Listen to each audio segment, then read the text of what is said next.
Now that we are past the NHL trade deadline, we're going to be taking a look here at the upcoming Stanley Cup Playoffs. I thought for the first time this year, we're going to make some predictions on who's going to qualify, what the first round matchups were going to be, and are going to go through the playoffs today and give you my prediction, as of today at least, who I think is going to win the Stanley Cup. And that's coming up next.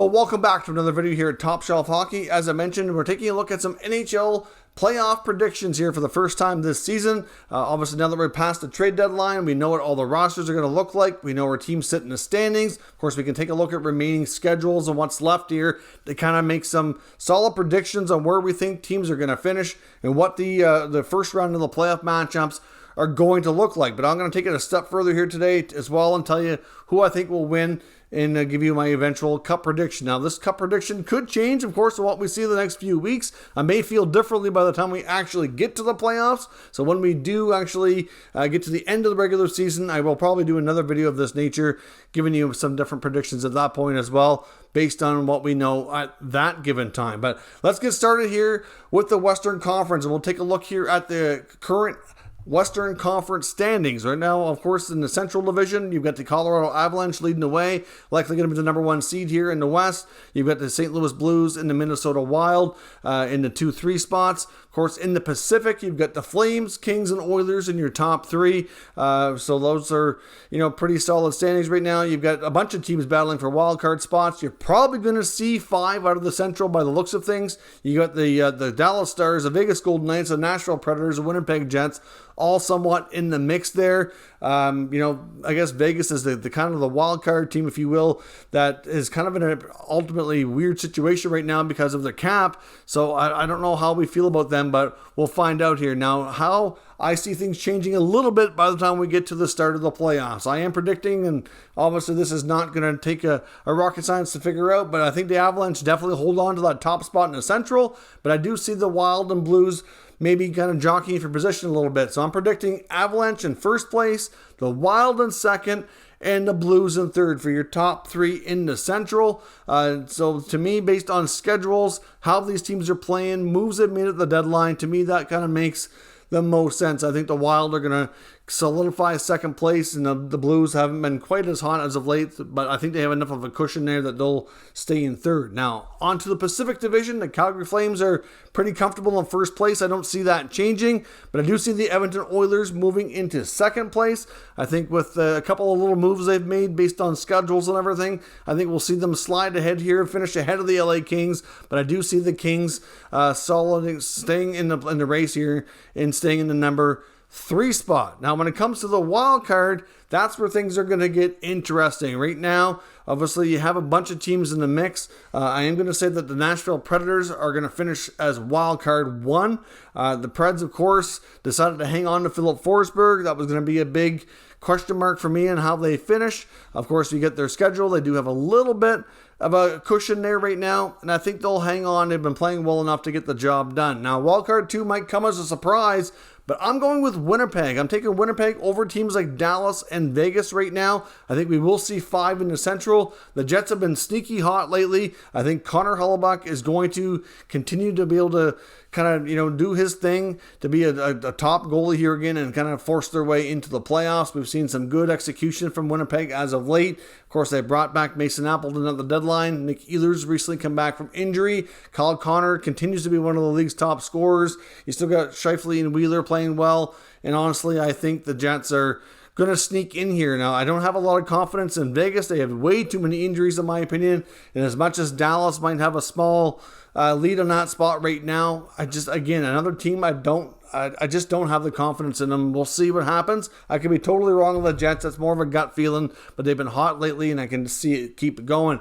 So let's set up your first round matchups. It's the Avalanche versus the Jets, the Flames versus the Predators, and of course you get the Wild versus the Blues, and the Oilers versus the Kings. So of course your Central Division matchups, you're going to have Avs, Jets, and of course Wild, Blues. That'll be like your little bracket here to determine who plays each other next. So Colorado and Winnipeg, just like Daryl Sutter said, whoever finishes that spot and plays Colorado, it's probably going to be a waste of an 8-day, on your schedule. And I think that's exactly what's going to happen. I can see the Avalanche running roughshod here over the Jets and getting them out of the playoffs.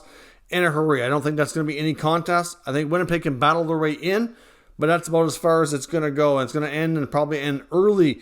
When it comes to the Wild and Blues, based on how they've played recently and based on the additions made at the deadline, at this point I have a lot more confidence in the Wild than I do in St. Louis. So I think they'll win that battle, the 2-3 spot. They have the goaltending. They added some additional grit and toughness. And of course, they already have a lot of guys that can score.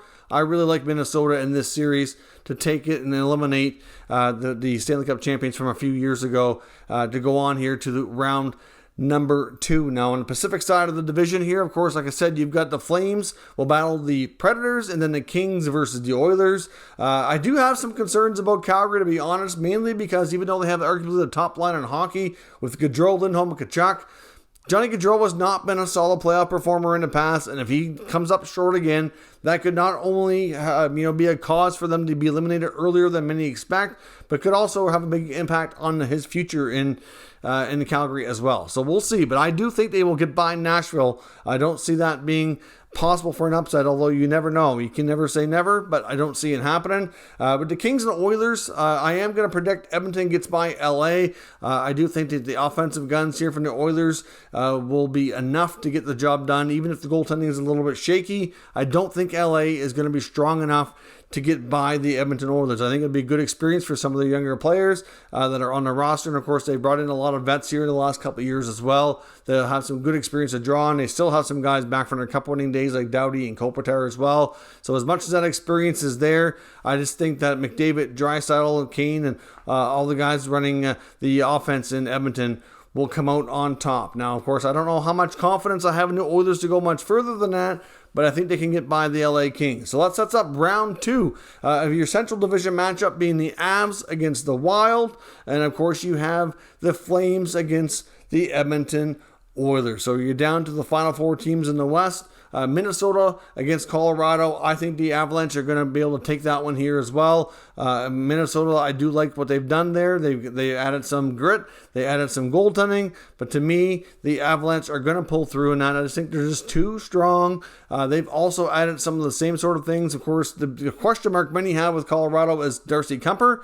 But I have confidence he's going to get the job done, and they will come out on top here in Minnesota. And then, of course, like we have the other side of the division, we have the Battle of Alberta in round 2 of the playoffs, Calgary versus Edmonton. And I do think the Flames are going to win that one handily. I don't think the Oilers can keep up with the Flames at this point. The Flames have the goaltending, they have the scoring, they have the D. Like, they have them edged out, in my opinion, in just about every statistical category. As much as Connor and Leon and company are probably going to get a few goals past Markstrom, it's just not going to be enough. Setting up a Western Conference final of the Avalanche against the Calgary Flames, which I know is easy to predict right now being the top 2 teams, but it's hard to see any kind of an upset here at this point with the way these 2 teams have played. But the Western Conference will come down to those 2 teams. And personally, right now, I am staying with the Avalanche, but I would not be shocked to see the Flames take this one, mainly because of the difference in goaltending. I think the Avs might have some advantages in a few other areas, but the Flames have the top line,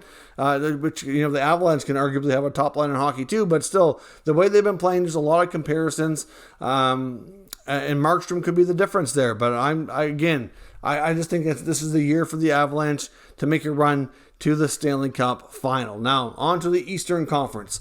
We have, take a look here at the current standings. Obviously, we have your top 3 teams, Florida, Toronto, Tampa. Of course, Boston's not far out of the mix here as well. In the Metro Division, you got Carolina, Pittsburgh, New York, all in the mix. The Capitals in there. It's really not a question of who is going to be the Eastern Conference playoff teams. All the other teams besides those 8 are too far out of it, in my opinion. We're not going to see any changes in that regard.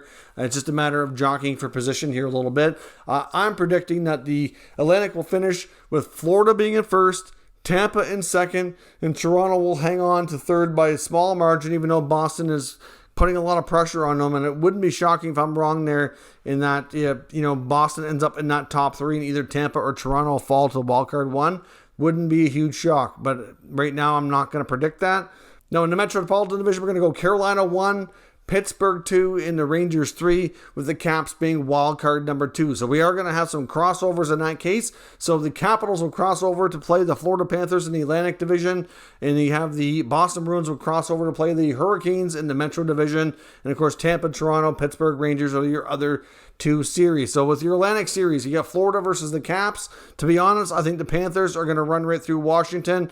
Might, obviously put up a fight and make it somewhat close, but the Panthers will come out victorious there. Tampa and Toronto is going to be a very interesting one, and I'm sorry to tell you, Leaf fans, I don't think they can beat Andrei Vasilevsky in a 7-game series. The Maple Leafs have some good offensive firepower, but the Lightning have some pretty wicked defense and one of the best goalies, if not the best goalie in the world, and I just don't see how they can escape that in a long series. So I am picking Tampa to win, of course. So that takes us over to the Metro, where we're going to have a crossover of Carolina versus Boston.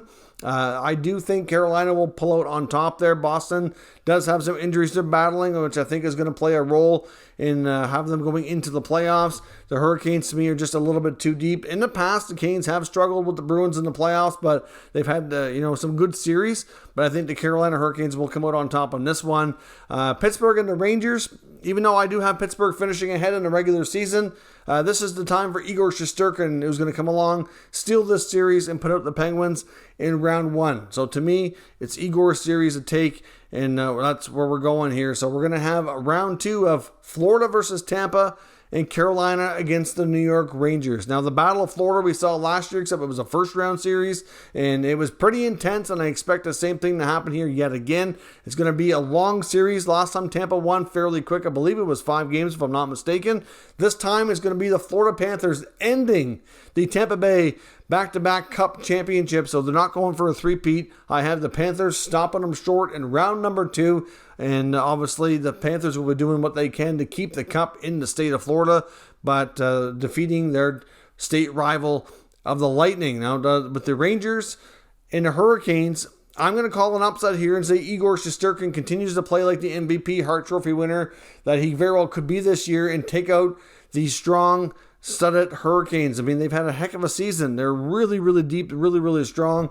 But goaltending can be the difference. As much as Freddie Anderson has had a solid year as well, we've seen it before that Freddie doesn't have a great playoff track record. And I'm not saying it's going to be all his fault or anything like that. I just think it's going to be really, really difficult to outduel Igor Shesterkin. There's not too many guys who can do it better.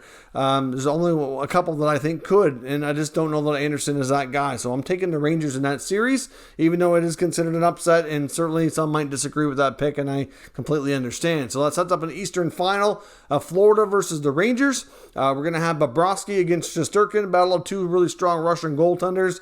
I do think the Panthers are a much deeper team, and even though Shesterkin might be the better goalie, I don't know that Bobrovsky is going to have to be better to win this series. I think that the Panthers will put so much pressure on them that we will see the Panthers defeat the Rangers, even though Igor is still going to continue to play like an MVP. It could go to 6 games or more, but I think the Panthers will come out on top, setting up a Florida Panther versus Colorado Avalanche Stanley Cup final, which is going to be very interesting to say the least. You're going to have some of the guys in the Panthers like Claude Giroux, Joe Thornton, especially those older guys going for their very first Stanley Cup with a very deep Panthers team, the greatest Panther team I think you've ever seen in franchise history.